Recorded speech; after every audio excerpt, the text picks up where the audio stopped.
Hello, welcome back to the channel. My name is Lisa Elvin Staltari, and this is How Roots Will Travel. I am a genealogist and a passionate traveler. For the last few years, I've been featuring Les Filles du Roi, but then early this past year, I decided I wanted to do Les Filles Mariées, the marriageable girls. So I began a parallel series, if you will. If Les Filles du Roi are the founding mothers of Quebec, Les Filles Mariées are the founding grandmothers. Their stories and their exploits are amazing. So join me, please, as we explore another Fille Mariée this week. There are about 260 of them. We are on episode 54. We've got a long way to go. Before we begin, let me show you ways you can support the channel. The first three, keep you in the know, subscribe, like, and notify. The next three are ways to help the channel grow, which is Ko-fi and Patreon, which are separate independent platforms. And also on my website, Have Roots Will Travel, you have a PayPal button to donate as well. So thanks to all of you who have done so far. Really appreciate that.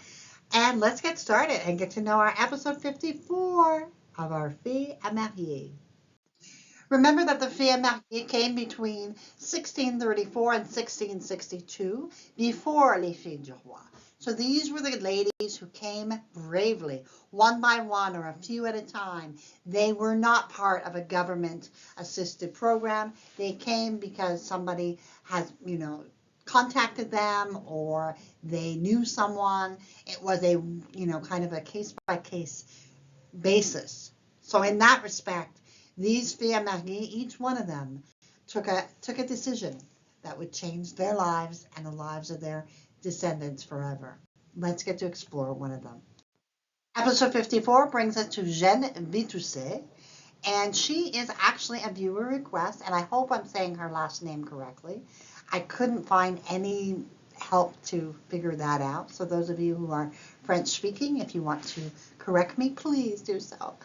And she's a viewer request, but she's also, when I looked in my files, my best friend. This is also her great-grandma. So let's get to know Jeanne a little bit better. Jeanne was born in 1632 in Paris, France. Saint-Étienne-de-Mont is the church that she would have been baptized in. Her parents, Antoine Bitouset and Nicole Duport. And I have pictures of what the église looked like back in the day. And then we also have a picture of what it looks like now, which is amazing. It contains the shrine of Saint Geneviève, the patron saint of Paris. The church also contains the tombs of some very, very famous philosophers of France. And it is this particular church, where she would have been born, was in the 5th arrondissement of Paris. Now, when Jeanne was born in 1632, this church had just been completed in 1624. So you can imagine the excitement that would have been in that particular sector of Paris. Now, in the 5th arrondissement, which is also known as the Panthéon, it's situated on the rive gauche of the River Seine. It's one of the capital's central arrondissements. Remember that Paris is laid out in circles. Arrondissement means a circle.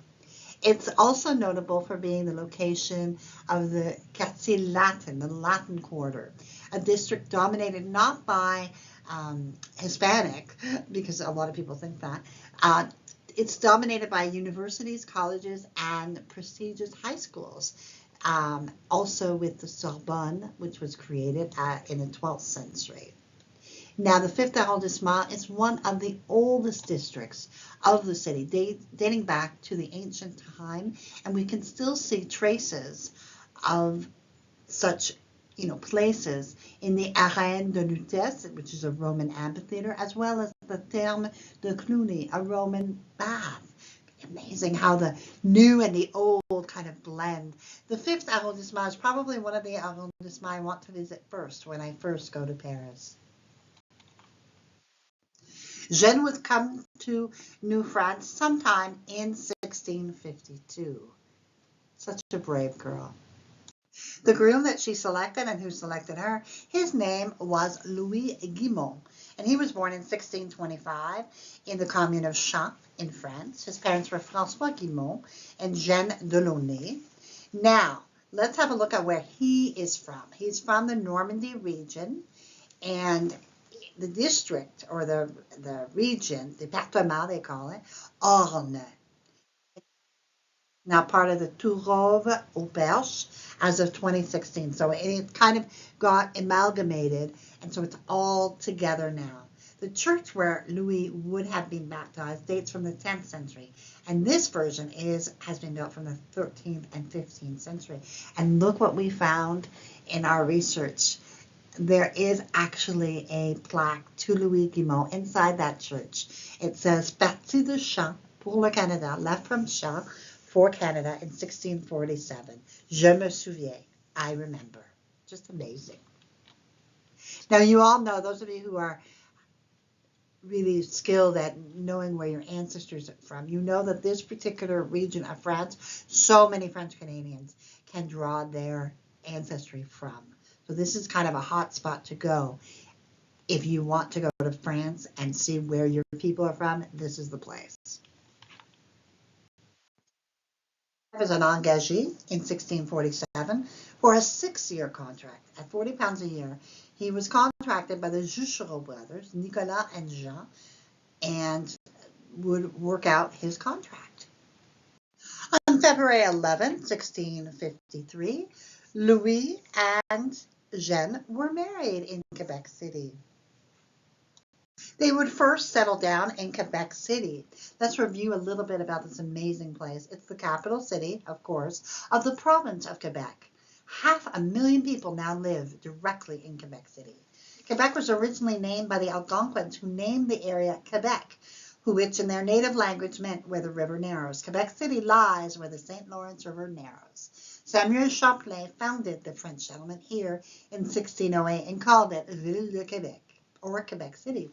The city walls which surround it still date back to this time period, making Quebec City the only city with remaining city walls in North America. There is so much to see in Quebec City, but I just want to point out a few. This particular on the bottom is the kind of the oldest shopping center in New France, actually. The Petit Champlain is what it's called, and it claims to be the oldest commercial district in North America, no less. And on the top left is Maison Jacquette. This house is the oldest surviving private residence in Quebec. It dates from 1675, and if you'd like to tour it, it's home to a very famous restaurant, appropriately called Aux Anciens Canadiens, which roughly translated means to our old Canadians or to our historic Canadians. And then we have a representation of Quebec in 1700, kind of just all the boats, and then an old style map of it, just to kind of give you that flavor. On to have 4 children. Jacques would die at a week old. Joseph would marry Anne Paris and would have 11 children, all of whom would make it. Louise would marry Eustache Basson and have 7 children, all of whom would make it. Claude would marry Anne Roy and have 6 children, 4 of whom would make it to adulthood. Anne was a fille de roi who was the widow of Nicolas Bouchard. Upon her death, Claude would marry Dorothée Françoise Fournier and would have 5 more children, 3 of whom would make it to adulthood. The family would soon settle at Sainte-Anne-de-Beaupré, becoming one of the very first pioneers. Sainte Anne, which was named after the patron saint of Quebec, and it became Sainte-Anne-de-Beaupré around 1650. And on the 13th of March, 1658, a church was blessed. The area was blessed where the church now stands, and was to be dedicated to Saint Anne. So this is one of the more beautiful areas of Quebec. It's a farming land. It is definitely one in which people come to for not only for a religious pilgrimage, but also for the beauty that surrounds it. Louis Guimont is famous for many reasons, but not the least of which is that he was the very first person to be cured at Sainte Anne de Beaupré Church, and had an infirmity, probably rheumatism, and he came to lay 3 small stones in the foundation of the chapel. and he was cured completely, threw away his crutches. And to this day, crutches are there, in, as people would leave crutches as they began to be healed.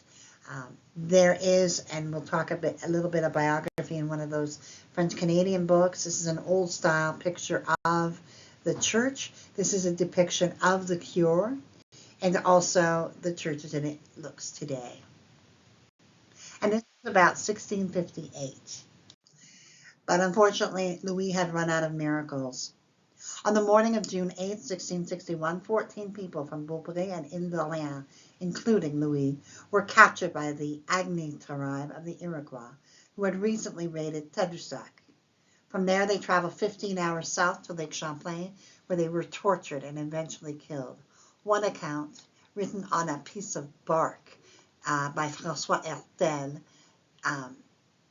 says that Guimont was scalped by infuriating his captors by refusing to cease praying aloud.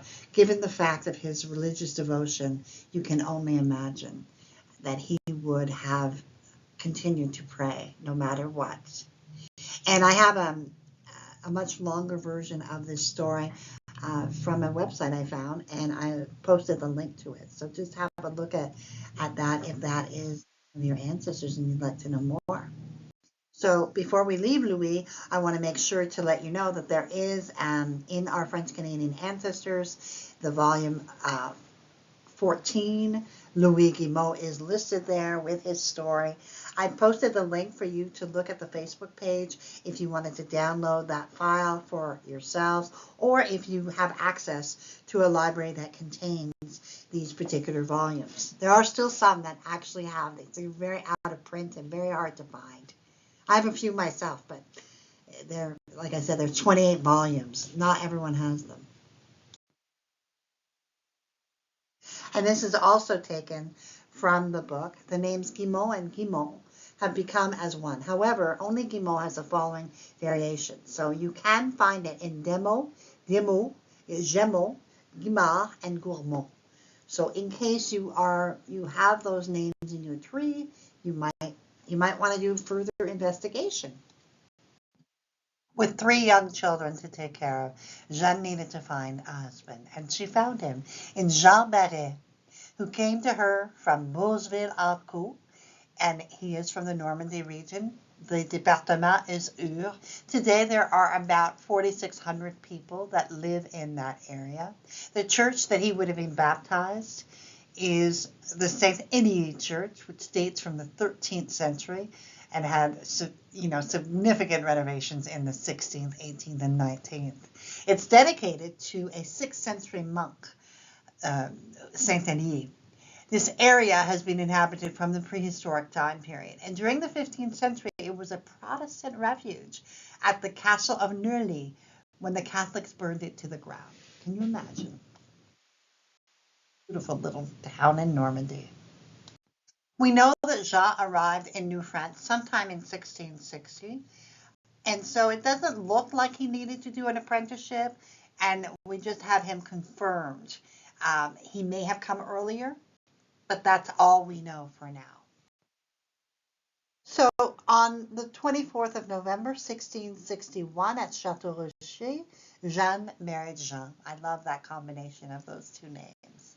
So this is their marriage record.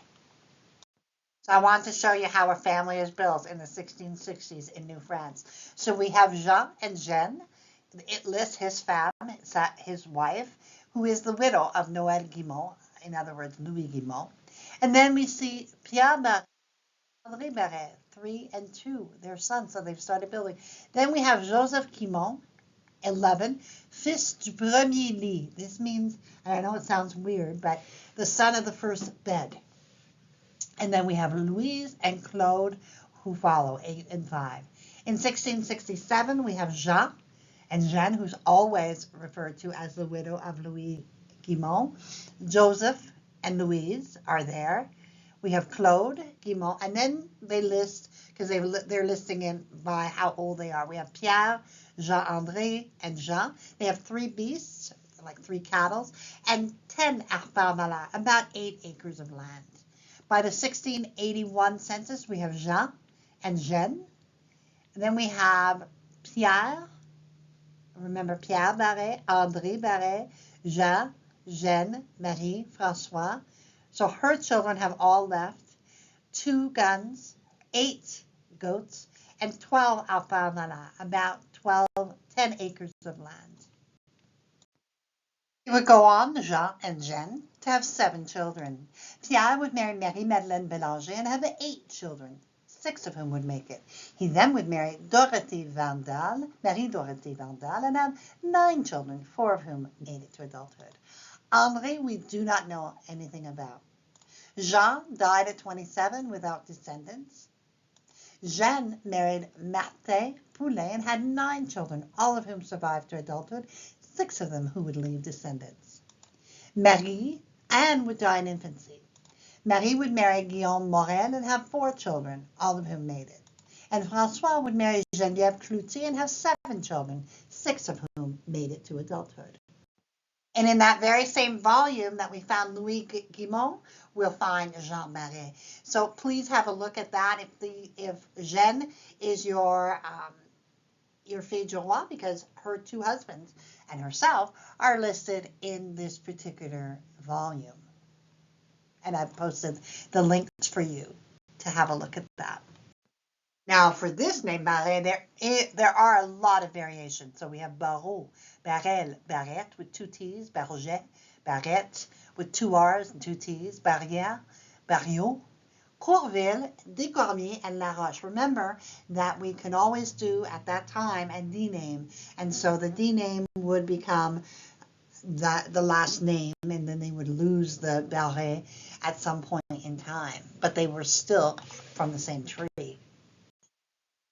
By 1702, at the ages of 70 and 72, they asked their sons, Pierre and François, to take care of them for the rest of their lives in exchange for their property and their belongings. Jeanne was the very first to go at 75 years of age. She died in 1707. She and Jean would have been married 54 years. And between her first husband, Louis, and Jean, she would leave us with 240 descendants. Jean would pass away at 78 years of age, only about a year and a bit after his wife. So that goes to show you, and they're both buried at Saint-Anne-de-Beaupré. So it goes to show you how deep the connection was between the 2 of them. Love that.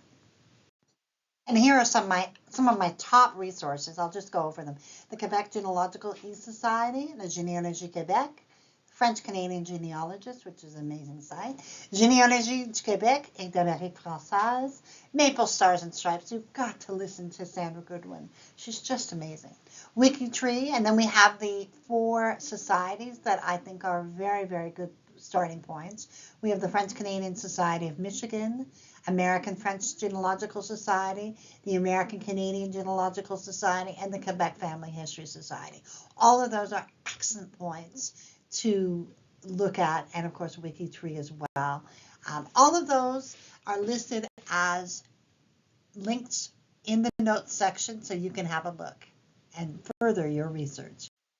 And so we come to the end of episode 54. Jeanne Bitouset was truly a remarkable woman. She lived through so many things and survived to the ripe old age of 75.